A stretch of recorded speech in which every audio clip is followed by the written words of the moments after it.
मैंने एक दो दिन पहले मैंने भी इसको पढ़ा है, अखबार में भी पढ़ा है, सोशल मीडिया के माध्यम से मुझे। पर मैं यही जानना चाहता हूँ कि डिटेंशन कैंप जो बनवाए हैं या डिटेंशन कैंप बनवाने के लिए जो जितने भी जिलाधिकारी को माननीय मुख्यमंत्री ने निर्देशित किया है वो किसके लिए है? आपकी एसआईआर की प्रक्रिया चल रही है, एसआईआर की प्रक्रिया पहले पूरी होने दीजिए और उसके बाद जो लोग आपत्ति दर्ज करते हैं, जिन लोगों के पास दस्तावेज की कमी है, पहले आप उनको सक्षम बनाइए अधिकार, क्योंकि आप आधी अधूरी तैयारियों के साथ आप इतना बड़ा प्रोजेक्ट प्रदेश के अंदर लेके आए, जबकि आपकी तैयारियां पूरी नहीं है, तैयारियां पुख्ता नहीं है, आप एसआईआर लागू कर रहे हैं तो उनके लिए सेंटर्स बनाइए, आप बीएलओज को फैसिलिटीज दीजिए, आप उनको व्हीकल मुहैया कराइए, आप जो ब्लॉक हैं या पंचायत लेवल पे जितने भी आपके पंचायत घर हैं वहां पे आप फैसिलिटीज दीजिए। उसके बाद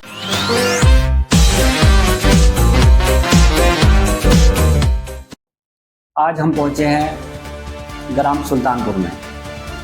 आज हम एक ऐसे मुद्दे पर बात करेंगे जो आजकल ट्रेंडिंग में भी है और मुद्दा भी ऐसा है कि उस पर चर्चा होनी चाहिए। मुद्दा है एसआईआर को लेकर।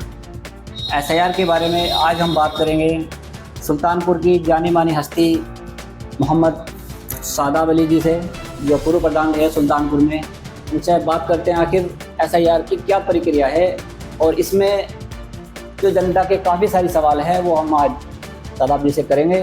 सबसे पहले तो आप अपना नाम बताइए। मेरा नाम मोहम्मद शादाब है जी। शादाब अली जी, बहुत बहुत शुक्रिया आपका कीमती वक्त निकालने के लिए। बहुत बहुत शुक्रिया आप लोगों का जी। तो बताइए आखिर जो आजकल एक चर्चा का विषय बना हुआ है एसआईआर, ये एसआईआर है क्या? एक्चुअली एसआईआर बहुत आसान से लफ्जों में अगर मैं बताऊं तो ये भी है कि भूत बंगला के माध्यम से मुझे पता है कि हमारी आवाज़ें बहुत दूर तक पहुंचती हैं जहां तक हम लोग नहीं पहुंचा पाते। तो बेहतर है कि मैं इसको आसान लफ्जों में बताऊं कि स्पेशल इंटेंसिव रिवीजन दरअसल क्या है कि representation of people act 1950 article 21 के पार्ट 3 में आयोग ने कहा है कि विशेष परिस्थितियों के अंदर हम लोग कहीं भी किसी भी तरह से अपनी वोटर लिस्ट को चेंज कर सकते हैं और वोटर लिस्ट को समय के अनुसार जो लोग मर चुके हैं, जो लोग वहां से शिफ्ट कर गए हैं, जिन लोगों के वोट वहां नहीं होने चाहिए थे या जो लोग अपनी विधानसभा या स्टेट चेंज कर चुके हैं, उनके वोटों को एक बार रिवाइज किया जाए और दुरुस्त किया जाए उसको, और उसके बाद एक नई वोटर लिस्ट तैयार की जाए। तो ये एक प्रक्रिया है पूरी जिसको एसआईआर कहा गया है। तो एसआईआर के बारे में आपने बताया। अब एसआईआर की जब चर्चा हुई, आखिरकार एसआईआर तो पहले भी हुई है और अभी भी कुछ राज्यों में जो सरकार की तरफ से घोषणा हुई है कि 12 राज्यों में एसआईआर होनी है। इस बार एसआईआर को लेकर लोग इतने भयभीत है, इसकी इतनी चर्चा क्यों हो रही है? एक्चुअली क्या है कि केंद्र सरकार द्वारा पहले भी एनआरसी को लेकर मुद्दा बनाया गया। अब कुछ लोगों ने ये भी अफवाह फैलाई है कि एक एनआरसी जो है वो एसआईआर के रूप में हमारे ऊपर थोपी जा रही है, परंतु वास्तविकता क्या है कि ये मुद्दा भी विपक्ष ने उठाया। जब बिहार चुनाव स्टार्ट हुए तो बिहार चुनाव से पहले राहुल गांधी और विपक्ष के लोगों ने कहा कि भाई बिहार के अंदर जो है ये वोट का जागरूकता एक अभियान उन लोगों ने चलाया।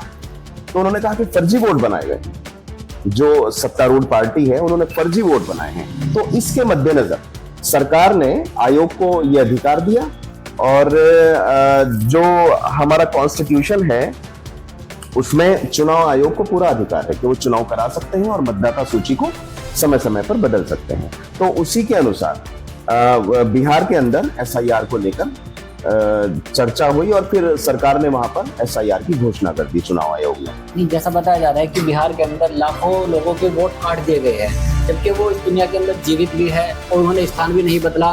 तो लोगों के अंदर एक डर का माहौल है, ये किस तरह से निकल सकता है? इसमें थोड़ी रोशनी डालें। एसआईआर का जो फर्स्ट फेज था, एसआईआर के फर्स्ट फेज के अंदर लगभग 65 लाख वोट बिहार के अंदर काटे गए। तो जब तक के क्या था कि आयोग ने जो अपनी नीति बनाई, आयोग ने जो अपने नियम बताए, उसके अंदर जो दस्तावेज थे, जो वैध दस्तावेज जिनको माना चाहिए था, उसके अंदर 14 अगस्त 2025 को माननीय उच्चतम न्यायालय सुप्रीम कोर्ट ने ऑर्डर किया आयोग को कि आप आधार कार्ड, आप पहचान पत्र और आप जन्म प्रमाण पत्र और उसके अलावा एजुकेशन सर्टिफिकेट को आप वैध मानेंगे, आप इसको इनवैलिड नहीं कर सकते, ये एक निवास का आधार माना जाएगा। सुप्रीम कोर्ट के इस ऑर्डर के बाद रिवाइज किया गया, उसके बाद कुछ और आपत्तियां आई, उन आपत्ति को स्वीकार किया गया, वो वोट बाद में जोड़े गए। तो एसआईआर में बाद में जो सुप्रीम कोर्ट के ऑर्डर के बाद बदलाव आया, उसके हिसाब से फिर एसआईआर अपडेट की गई। अच्छा, तो जैसा कि बताया जा रहा है कि 2003 या 4 की जो एसआईआर थी, उसमें जिस व्यक्ति का नाम नहीं है या उसके माता पिता का नाम नहीं है, तो बताया जा रहा है उसके जो कुछ डॉक्यूमेंट बताए गए, क्या उसमें हमारे जैसे आधार कार्ड हो गया, पैन कार्ड या कोई ऐसा सिंबल डॉक्यूमेंट जो हम लोग सभी के पास में होता है, क्या उनमें से कोई ऐसा मान्य हो सकता है या नहीं? हाँ, दरअसल ये एक भ्रांति है हमारे अंदर कि हम 2003 की वोटर लिस्ट में नाम ढूंढ रहे हैं, जबकि मैं आपको बताऊं कि जिन 12 स्टेट्स के अंदर एसआईआर को अभी लागू करने का फैसला लिया गया है, उसमें उत्तराखंड भी एक्सक्लूड है। अभी उत्तराखंड पे वो नहीं है, उत्तर प्रदेश को हालांकि कर दिया गया है। तो 2003 की वोटर लिस्ट में आपका जो पैतृक आवास है, जहां आपने जन्म लिया है, आपके माता पिता हैं, अगर वो आपके पास नहीं है तो इसमें पैनिक होने या घबराने की जरूरत नहीं है। उसके अलावा आपके एजुकेशनल डॉक्यूमेंट जो है, या आपके फादर मदर के एजुकेशनल डॉक्यूमेंट है, आपके पास खसरा खतौनी है, जन्म प्रमाण पत्र है, जाति प्रमाण पत्र है, स्थायी निवास प्रमाण पत्र है, ये बहुत सारे दस्तावेज हैं जिनको वैध माना गया है। तो सिर्फ इस बात पे आके पैनिक ना हो, घबराए ना कि 2003 की वोटर लिस्ट में मेरा या मेरे पिता का या मेरी माता का नाम नहीं है, इसमें घबराने वाली बात नहीं। ऐसा है ना, चलो हमने मान लिया कि 2003 की वोटर लिस्ट में हमारे माता पिता या हमारे दादा दादी का नाम नहीं है, और जो डॉक्यूमेंट आपने बताया शायद कुछ लोग वो बहुत आसानी से लोगों के पास में होते हैं, लेकिन हमारे देश के अंदर खासकर मुस्लिम कम्युनिटी के अंदर ऐसे भी इंसान है, और उनसे अलग जो गरीब शोषित वर्ग है के लोग हैं जो समय समय पर अपने स्थान बदलते रहते हैं, जाते रहते हैं। उनके पास जैसे स्कूली सर्टिफिकेट, उनके माता पिता पढ़े लिखे नहीं है तो स्कूली सर्टिफिकेट तो उनके पास में नहीं होगा। और ज़मीन की जैसे कि बात कर रहे हैं आप, खसरा खतौनी की, ऐसे बहुत सारे व्यक्ति हैं जिनके पास में खसरा खतौनी ऐसी कोई ज़मीन का डॉक्यूमेंट भी नहीं है, तो उनके लिए कोई ऐसा वैध दस्तावेज?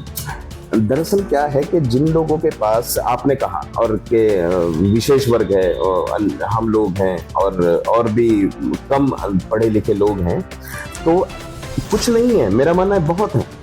मैंने अभी 3-4 दिन पहले सोशल मीडिया के माध्यम से जब ये अपील की कि आप अपने डॉक्यूमेंट को दुरुस्त कीजिए, जो है एटलीस्ट उनको तो दुरुस्त कीजिए। आपके पास आधार कार्ड है, पहचान पत्र है, पैन कार्ड है, आपके एजुकेशनल डॉक्यूमेंट्स हैं, सब में आपके नाम अलग अलग है। सबसे बड़ा मुद्दा तो वही है, सबसे बड़ी परेशानी को जो सामना हम लोग करेंगे वो उसी वजह से करेंगे। मेरा मानना है कि जो डॉक्यूमेंट्स भी आपके पास है एटलीस्ट पहले वो दुरुस्त कर लीजिए। आपका जन्म तिथि, आपके पिता का नाम, आपका नाम जो एक डॉक्यूमेंट में है वो सब डॉक्यूमेंट पे होना चाहिए। अगर ऐसा हो पाता है तो हम आधी जंग तो यहाँ पे जीत लेंगे, यहाँ परेशानी नहीं होगी। हाँ, ऐसा भी देखा गया है, आधार कार्ड और वोटर लिस्ट का जो डॉक्यूमेंट है उसमें लोगों की स्पेलिंग मिस्टेक है, तो स्पेलिंग जो मिस्टेक है वो तो दुरुस्त कराई जा सकती है, उसमें तो अभी टाइम है और आसान प्रक्रिया भी है। आसान। तो जिनका नाम वोटर लिस्ट में है 2003 के, उनको तो घबराने की कोई जरूरत नहीं है, और जिनका नाम नहीं है उनके बारे में आपने बता दिया कि वो थोड़ा तैयारी कर ले। अभी उत्तराखंड में ऐसी लागू होने की प्रक्रिया तो शायद उन 12 राज्यों में है नहीं। हाँ, एक्चुअली क्या है कि वो 12 राज्य जो जिनको नजदीकी अभी चुनाव होने वाले, वेस्ट बंगाल है और अंडमान निकोबार है, उत्तर प्रदेश है, और भी ऐसे टोटल 12 राज्य हैं जिसमें जो है एसआईआर प्रक्रिया लागू होने के ऑर्डर हो चुके। तो अभी उत्तराखंड उसके एक्सक्लूड है, बाहर है। लेकिन मेरा ये मानना है और मेरी जनता से अपील है आपके माध्यम से कि जल्दी से जल्दी हम लोग अपने दस्तावेज कम से कम पुख्ता कर लें, ताकि आने वाले वक्त में जब एसआईआर का सामना हम लोग करेंगे तो हम लोगों को परेशानी ना हो।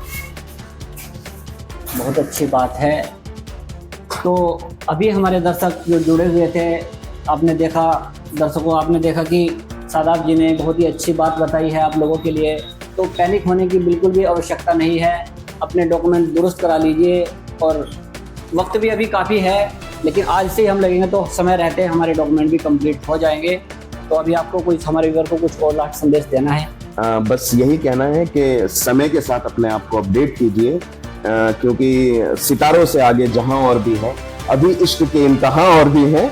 हो सकता है एसआईआर के बाद एनआरसी और चीजें हम लोगों को सुनने को मिले, तो बेहतर है कि समय रहते हम लोग अपडेट हो जाएं। बाद में एक्सक्यूज करना या सरकार के ऊपर जो है इस तरह के इल्जाम लगाना कि इससे कोई फायदा नहीं है। अगर हम लोग अपनी जगह ठीक है तो हमारा कोई कुछ नहीं बिगाड़ सकता। चलो, बहुत बहुत धन्यवाद, आपने अपना बहुत बहुत धन्यवाद। तो ये थे सादाब जी, हमारे साथ जुड़े हुए थे। बहुत ही अच्छी एसआईआर पर इन्होंने अपनी प्रतिक्रिया रखी। हमें यकीन है कि जो हमारे व्यूवर्स हैं वो बहुत ही जल्द अपने डॉक्यूमेंट का काम शुरू कर देंगे और समय रहते अपने डॉक्यूमेंट दुरुस्त करवा लेंगे। आप देख रहे हैं द भूत बंगला नेटवर्क को। कैमरा पर्सन के साथ मैं महबूब शुक्रिया। आप कह रहे हैं कि किसी भी जनता को घबराने की ज़रूरत नहीं है, लेकिन हमारे देश के गृह मंत्री अमित शाह जी कह रहे हैं कि पहले छटेंगे, फिर कटेंगे, फिर डिटेन किए जाएंगे। ये गृह मंत्री जी का इस पर थोड़ी रोशनी डालिए, क्या कहा उन्होंने? आपके अभी एक पुराने सवाल के जवाब में मैंने कहा था कि सितारों से आगे जहां और भी हैं, अभी इश्क के इंतहा और भी।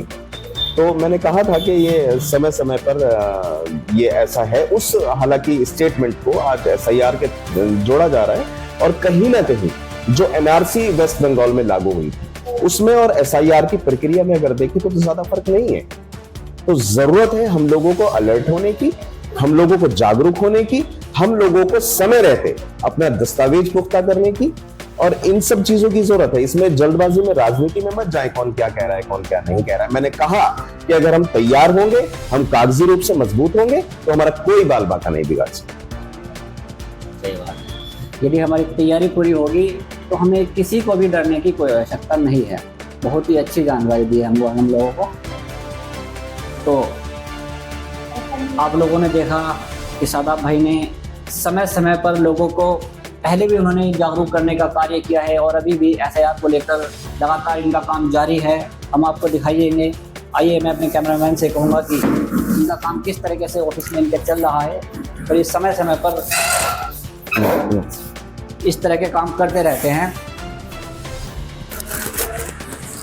चाचा क्या कर रहे हो आप?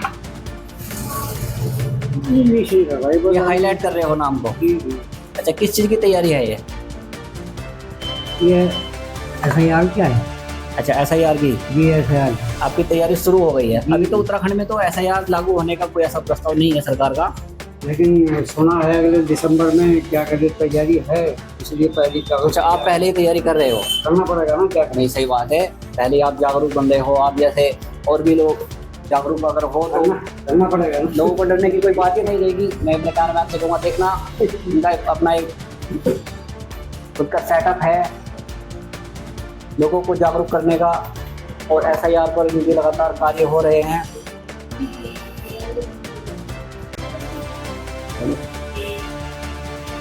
तो एसआईआर पर आपने काफ़ी जानकारी दी और बहुत ही अच्छी जानकारी दी, लेकिन जनता के सवाल अभी भी बाकी है। जैसा कि सुनने में आ रहा है कि यूपी में, उत्तराखंड से सटा हुआ राज्य है उत्तर प्रदेश, उसके अंदर जो वहाँ की सरकार है, योगी जी ने डिटेंशन कैंप बनवा रखी है या बनवा रहे, ऐसी भी कोई सूचना है हमारे पास में जो हमारे विवर्स के द्वारा आई थी। तो उसके बारे में कुछ कहना चाहेंगे? हाँ, ये मैंने 1-2 दिन पहले मैंने भी इसको पढ़ा है, अखबार में भी पढ़ा है, सोशल मीडिया के माध्यम से मुझे। पर मैं यही जानना चाहता हूँ कि डिटेंशन कैंप जो बनवाए हैं या डिटेंशन कैंप बनवाने के लिए जो जितने भी जिलाधिकारी को माननीय मुख्यमंत्री ने निर्देशित किया है, वो किसके लिए है? आपकी एसआईआर की प्रक्रिया चल रही है, एसआईआर की प्रक्रिया पहले पूरी होने दीजिए, और उसके बाद जो लोग आपत्ति दर्ज करते हैं, जिन लोगों के पास दस्तावेज की कमी है, पहले आप उनको सक्षम बनाइए। अधिकारियों को कहिए कि उनके पास जाएं, उनके घर घर जाएं, उनके बारे में पूरी जानकारी जुटाएं। ऐसे जितने भी लोग आप वोटर लिस्ट से निकालते हैं, लेट से आपने 10 वोटर को वोटर लिस्ट से निकाला, मेरा मानना है 9 उसमें से ऐसे लोग होंगे जो अनपढ़ और शोषित वर्ग से होंगे, जिनके पास दस्तावेज पूरे नहीं होंगे, परंतु वो बाय बर्थ वो और उनके पुरानी पीढ़ियां हिंदुस्तान से होंगी। आप ऐसे लोगों को कहां डिटेंशन भेजेंगे? आप ऐसे लोगों को सक्षम बनाइए। पहले आपके एजुकेशन सिस्टम कितना खराब है, पहले उसको देखिए। आप लोगों को कहां सपोर्ट कर पा रहे हैं? आप उत्तर प्रदेश के अंदर अभी 4 दिन पहली खबर है कि 16 बीएनओ मर चुकी है। आप एसआईआर की प्रक्रिया को अंजाम देते हुए पहले आप ये सिस्टम सुधारिए, उसके बाद डिटेंशन सेंटर बनाइए। पहले आपको अपनी सरकार को सुधारना चाहिए। बिल्कुल बिल्कुल, जो सूचना आई है, न्यूज में भी आई है, बड़े नेशनल चैनल वालों ने इसको दिखाया है कि कई बीएलओ ने आत्महत्या कर ली। ये क्या मंशा रही है? बताया जा रहा है कि उन पर काम का इतना प्रेशर था कि उन्होंने आत्महत्या कर ली। ऐसा कैसा प्रेशर है कि लोग आत्महत्या करने को मजबूर हो गए? ये कुछ साजिश है, क्या है? साजिश तो नहीं है एक्चुअली, या साजिश भी कह सकते हैं सरकार के, क्योंकि आप आधी अधूरी तैयारियों के साथ आप इतना बड़ा प्रोजेक्ट प्रदेश के अंदर लेके आए, जबकि आपकी तैयारियां पूरी नहीं है, तैयारियां पुख्ता नहीं है। आप एसआईआर लागू कर रहे हैं तो उनके लिए सेंटर्स बनाइए, आप बीएलओज को फैसिलिटीज दीजिए, आप उनको व्हीकल मुहैया कराइए, आप जो ब्लॉक हैं या पंचायत लेवल पे जितने भी आपके पंचायत घर हैं वहां पे आप फैसिलिटीज दीजिए। उसके बाद उन लोगों को भेज, आखिरकार वो भी तो इंसान है, वो मेहनत करेंगी, प्रेशर उनके ऊपर आएगा, नौकरी का प्रेशर है, जॉब का प्रेशर है, और बीएलओज को मिलता ही क्या है, बहुत कम मानदेय उनको मिलता है। तो सरकार को पहले उनको फैसिलिटेट करना चाहिए था, उसके बाद ये चीजें लागू करनी चाहिए थी। ये मेरा मानना है कि साजिशन ये हुआ है सब कुछ।